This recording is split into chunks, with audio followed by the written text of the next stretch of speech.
because you said no, because you just wasn't interested, or it's just not your thing.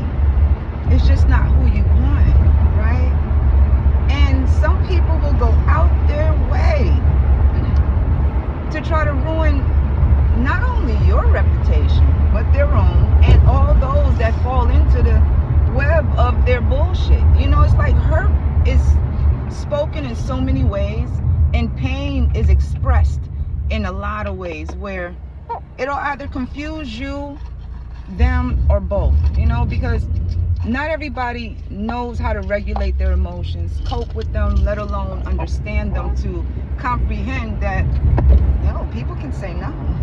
People can walk away. People have the right to not like, not want to do, and all that shit. But you know, some people really do put their ego, arrogance, and pride before anyone else's emotions, before anyone else's feelings, before anyone's choice or free will. And you got to just deal with it in a way where you cope with it, where you're not acting out like them. You know, there's no need for the revenge or the vengeance. All it is to pick up the pieces and master the piece within yourself. You know, master those pieces within yourself where you are in peace, because not everyone is amicable and not everyone is obligated, let alone important. But some do feel as though that they are obligated, and they are just that important to make those choices for you.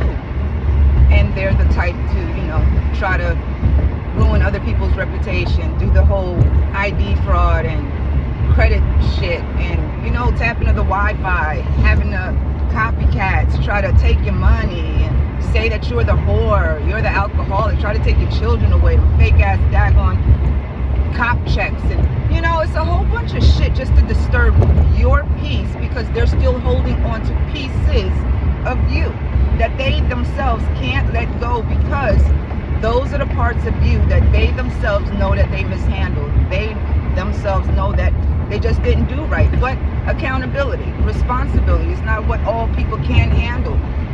Yet they're coping, and their way of expressing is to say you got STDs, you slept with 500 people, you're doing porn, you're doing OnlyFans. I don't have a dating app. I don't have none of them shits, yo. It's like people will do what they do, and they're the ones that end up ruining their own reputation, because we are all mirrors of one another to learn about one another, but mostly about ourselves. Know the most I got you. Have a good one. Bye.